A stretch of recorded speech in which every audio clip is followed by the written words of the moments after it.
Sa 1.5 years ni former President Duterte noon at sa 1.5 years ngayon ni PBBM, sa opinion nyo lang, compare natin, sa palagay nyo sino mas magaling mamuno?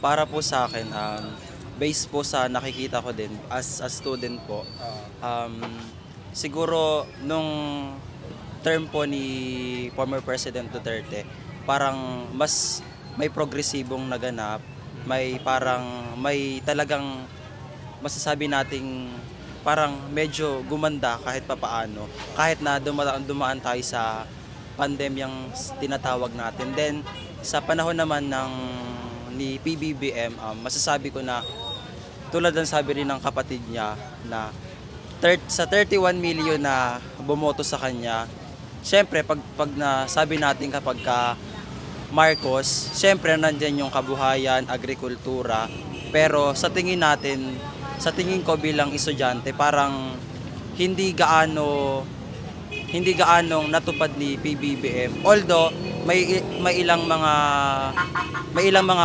platform na talagang parang nasunod, pero may pagkakataon din na parang kulang o hinahanap-hanap natin yung pag-usbong ng agrikultura natin saka ng ekonomiya. Salamat sa magandang sagot. Thank you. Duterte. Duterte. Oo. Bakit po si Duterte? Kasi si Duterte nababawasan yung mga yung kriminal eh. Ngayon kasi ang natingin ko ngayon, si Bongbong di masyado natutukan yung krimen. Kasi dito lang sa Kabuko marami krimen eh. Kapatid nung bago kapatid niya inirip ng kapatid. O yung bata na nirip ng marami ngayon krimen dito sa na hindi na Dalawa. Duterte. Duterte. Bakit si Duterte? Para sa akin, marami siyang nagawa eh. Yun lang. Thank you, sir. Kayo, sir, sino? Lahat dito, Duterte. Ayan, thank you.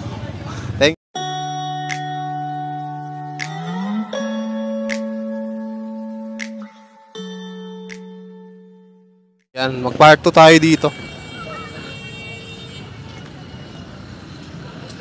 Sino ba? Ma'am, okay lang ma'am. Survey lang. Okay lang ma'am, kalye survey. Sa inyo ma'am, okay lang.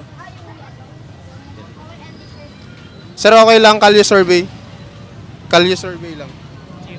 Sa 1.5 years ni former President Duterte noon at sa 1.5 years ngayon ni PBBM, compare natin, sa opinion nyo, sino mas magaling mamuno?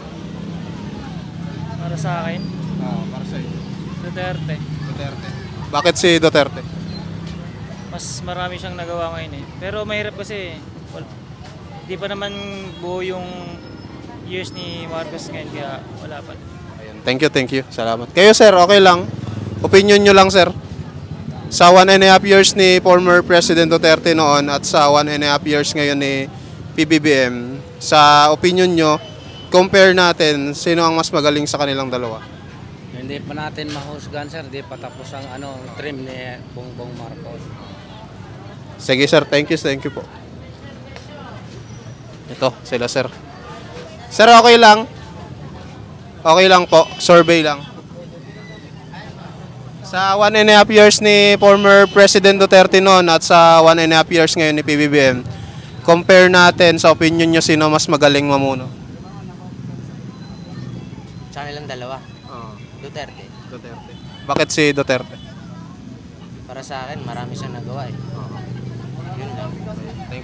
Thank you sir. Kayo sir, sino? Lahat dito, Duterte. Ayan, thank you. Sa YouTube, Vincent Tabige. Thank you. Sir, okay lang sir. Kalye survey. Thank you.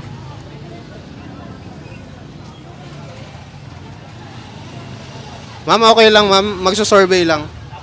Okay lang. Sa ma'am, buhay politika. Sa 1.5 years ni PBBM at sa 1.5 years no ni former President Duterte, sa opinion nyo, sino mas magaling mamuno? Si Duterte po. Bakit po si Duterte? Marami siyang nagawang like mga ba yun? Basta mga nawala yung kriminal. Kuya, naiiyak ako. Thank you. Kayo ma'am, sino? Si Duterte. Duterte. Bakit po si Duterte? Kaya nawala ang mga kriminal. At mga drug pusher. Thank you. Salamat.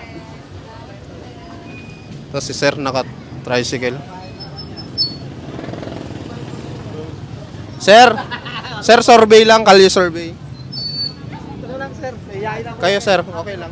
Ano yan, sir? Sa 1.5 years na pamumuno noon ni former President Duterte at sa 1.5 years ngayon ni PBBM, sa palagay nyo, sir, sa opinion nyo, sino ang mas magaling at pinakadabis mamuno?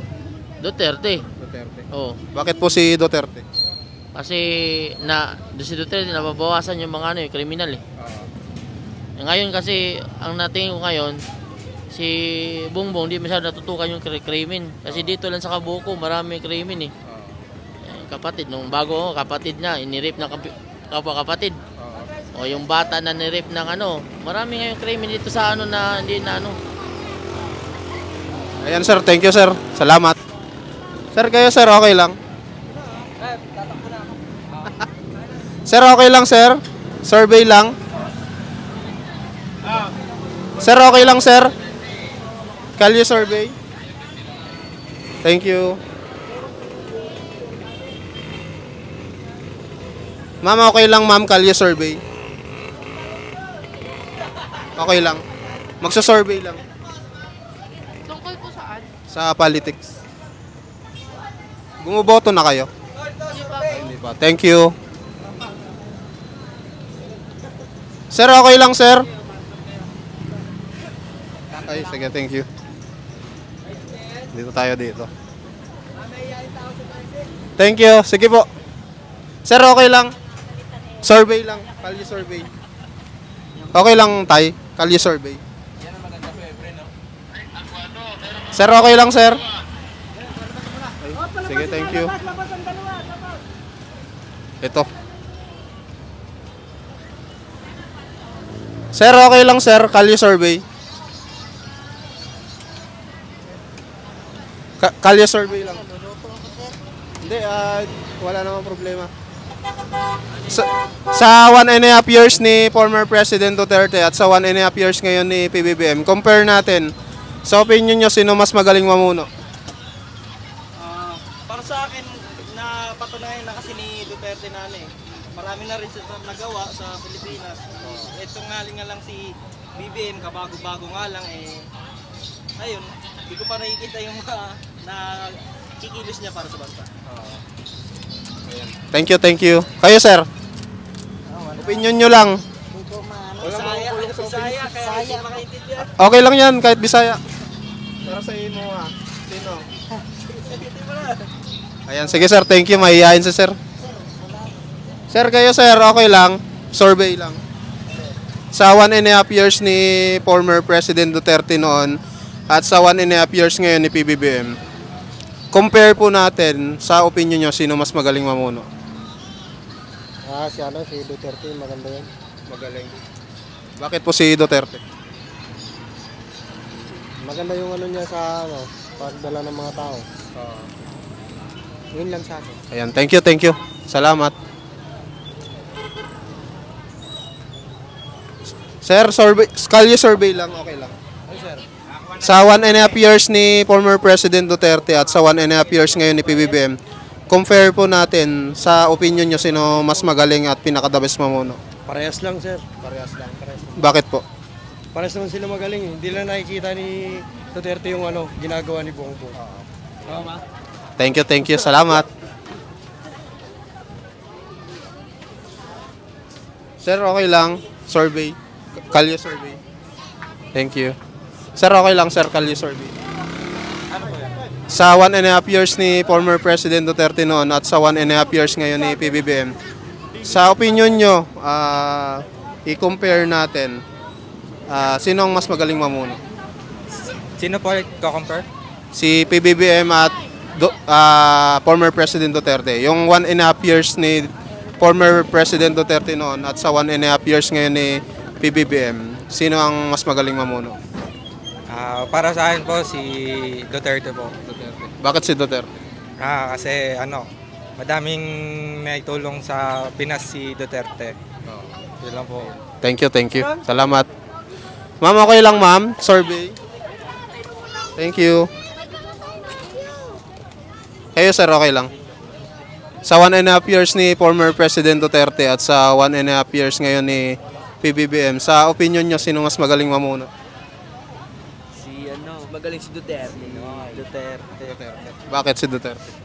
Kasi galit siya sa adik. Tapos, marami siya napatayo ditong magaganda yung pamamalakad niya. Yun lang. Ayun, thank you, thank you. Ma'am, okay lang ma'am? Okay lang ma'am mag-survey? Thank you, thank you. Mahihain si ma'am. Sir, okay lang mag-survey? Ma'am, sa'yo ma'am, okay lang? Okay lang survey? Okay lang sir, mag-survey? Yes, sila sir.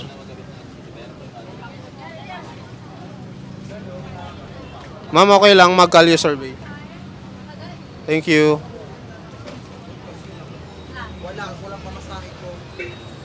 Sir, okay lang kalye survey? Thank you. Sir, okay lang sir kalye survey? Thank you. Okay lang sir kalye survey? Ano po yun? Sa 1.5 years ni former President Duterte noon at sa 1.5 years ngayon ni PBBM, sa opinion nyo lang, compare natin, sa palagay nyo sino mas magaling mamuno? Para po sa akin, based po sa nakikita ko din as a student po, siguro nung term po ni former President Duterte, parang mas may progresibong naganap, may talagang masasabi nating parang medyo gumanda kahit papaano, kahit na dumaan tayo sa pandemyang tinatawag natin. Then sa panahon naman ni PBBM, masasabi ko na tulad ng sabi rin ng kapatid niya na sa 31 million na bumoto sa kanya, syempre pag nasabi natin kapag Marcos, syempre nandyan yung kabuhayan, agrikultura, pero sa tingin ko bilang estudyante, parang hindi gaanong natupad ni PBBM. Although may ilang mga platform na talagang parang nasunod, pero may pagkakataon din na parang kulang o hinahanap-hanap natin yung pag-usbong ng agrikultura natin saka ng ekonomiya. Salamat sa magandang sagot. Thank you. Vincent Tabige. Kayo sir, okay lang? Okay lang, survey mo na kami. Ay, okay na, na-survey na. Thank you. Ha? Ay, sa YouTube lang po ako. YouTube lang. Oo. Wala akong upload sa Facebook. Ano niyo tayo mas magandang term? Kay Duterte o kay Marcos? Ricardo. Vincent. Kailan mo i-upload yan? Mamaya po. Ay, ito. Kasi nag-part 2 ako eh. Baka bukas. Vincent Tabige. Ito po. Thank you. Sige. Thank you po, thank you. Sir, okay lang sir? Survey. Ayan, thank you. Ma'am, okay lang ma'am? Kalye survey. Thank you. Sir, ma'am, okay lang ma'am? Thank you. Salamat. Sir, okay lang sir? Kalye survey. Kalye survey, okay lang. Sa politics lang. Ayan, thank you. Okay lang ma'am, kalye survey. Thank you. Sir, okay lang sir, kalye survey. Thank you. Labas na tayo guys. Excuse me ma'am, padaan lang po. Pasukin natin dito. Sa 13 Martires.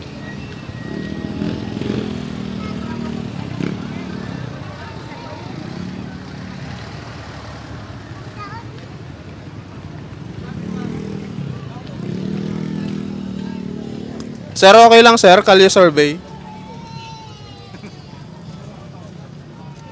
Ano po yan, ma'am? Sa 1.5 years po ni former President Duterte at sa 1.5 years ngayon ni PBBM, compare po natin sa opinion nyo sino mas magaling mamuno. Para sa akin, si kabayan ko. Sino po? Kabayan ko. Kabayan mo. Taga saan po ba kayo sir? Cagayan Valley. Ilocos. Iloco. Taga Norte. Alam mo na kung Iloco. Ayan. Thank you po. Salamat. Sir, okay lang sir, kalye survey. Thank you. Ayan. Sir, okay lang sir, kalye survey. Kalye survey lang. Ay, sige po ma'am. Okay lang sir. Sa 1.5 years ni former President Duterte noon at sa 1.5 years ngayon ni PBBM, compare po natin sa palagay nyo, sa opinion nyo, sino mas magaling mamuno? Hindi ko lang talaga masagot. Thank you po. Kayo sir, okay lang? Okay lang po. Sa 1.5 years ni former President Duterte noon at sa 1.5 years ngayon ni PBBM, compare po natin sir sa opinion nyo, sino mas magaling mamuno? May kanya-kanya kasi silang diskarte at mga bagay na hindi magkakatugma. Hintayin na lang natin yung 6 years bago natin isgahan. Kasi yung limitation of 1 year and half months, 1 year and half months, wala pa tayong masasabi dyan. Pare-pareho pa naman walang nagawa nun. Thank you sir. Salamat. Hintayin muna natin ang last term bago natin sila isgahan. Sige po, thank you. Salamat. Yan, dito. Sir, okay lang sir, kalye survey. Okay naman po. Sa 1.5 years ni former President Duterte noon at sa 1.5 years ngayon ni PBBM, sa opinion nyo, compare natin, sino ang mas magaling mamuno?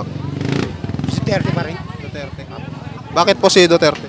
Kasi nagtatrabaho ako, Duterte talagang ano ko eh. Nakikinabang ako sa kanya eh. Mga tao, mga barangay-barangay, gano'n po. Ayun, thank you sir. Salamat. Thank you. Sir, okay lang sir, kalye survey. Survey po para saan, kuya? For politics lang po. Politics, no comment. Ayan, thank you. Thank you po. Ayan guys, 15 minutes na tayo. Maraming salamat sa mga nanood sa part 2 natin dito. Maraming salamat sa inyo. Papaalam na po ako mga kababayan. Bye-bye.